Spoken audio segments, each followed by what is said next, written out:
बोलिए सच्चे दरबार की जय। एक बहुत सुंदर नाच का गाना सुनते हैं। बहुत ही मनमोहक गीत है, जैसे कि चुटकुला है नाच के लिए।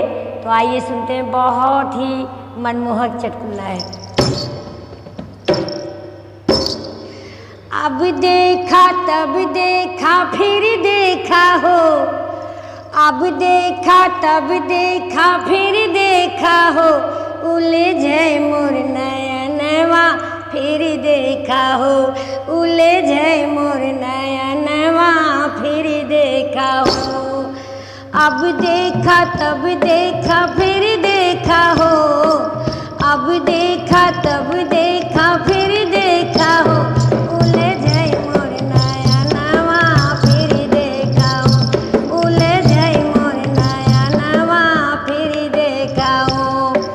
अब देखा तब देखा फिर देखा हो, अब देखा तब देखा फिर देखा हो, उलझे मोर नयनवा फिर देखा हो, उलझे मोर नयनवा फिर देखा हो। जब मैं भैली 12 बरस के, जब मैं भैली 12 बरस के, 12 बरस के हो 12 बरस। अब देखा तब देखा फिर देखा हो, अब देखा तब देखा फिर देखा हो, उलझे मोर नयनवा फिर देखा हो, उलझे मोर नयनवा फिर देखा हो।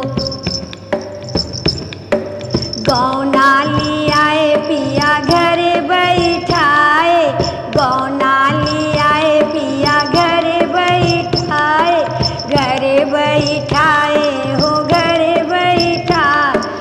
अब देखा तब देखा फिर देखा हो, अब देखा तब देखा फिर देखा हो, पिया छाए विदेशवा फिर देखा हो, पिया छाए विदेशवा फिर देखा हो।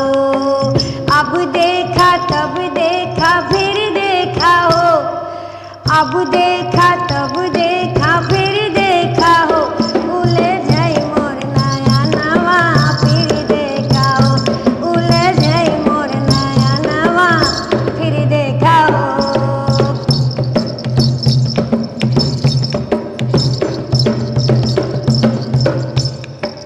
दे तू ना मोरी सासू छुरिया कटरिया, दे तू ना मोरी सासू छुरिया कटरिया, छुरिया कटरी हो छुरिया कटरिया।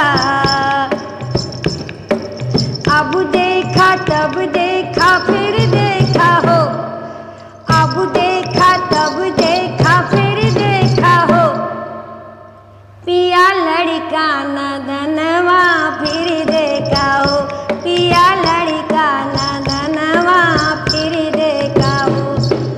अब देखा तब देखा फिर देखा हो, अब देखा तब देखा फिर देखा हो, पिया छाए विदेशवा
तब देखा फिर देखा हो, अब देखा तब देखा फिर देखा हो, उलझई मोर नया नवा फिर देखा हो, उलझई मोर नया नवा फिर देखा हो, उलझई मोर नया नवा फिर देखा हो। बरहे बरिसवा के लौटे पिया मोर, बरहे बरिसवा में लौटे पिया मोर, बरहे में लौटे पिया मोर। अरे अब देखा तब देखा फिर देखा हो, अब देखा तब देखा फिर देखा हो, पिया लाए सौतिनिया फिर देखा हो, पिया लाए सौतिनिया फिर देखा हो।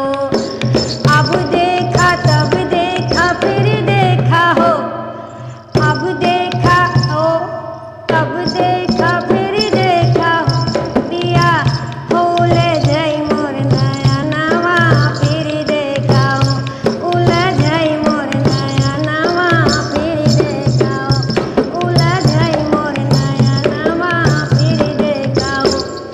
अब देखा तब देखा फिर देखा हो, अब देखा तब फिर देखा हो, उलझई मोर नया नवा फिर देखा हो, उलझई मोर नया नवा फिर देखा। कुसुम के स्वर में बहुत ही मनमोहक ये नाच का गीत है। Please like comment share subscribe जरूर करिएगा और गीत को फुल वॉच कर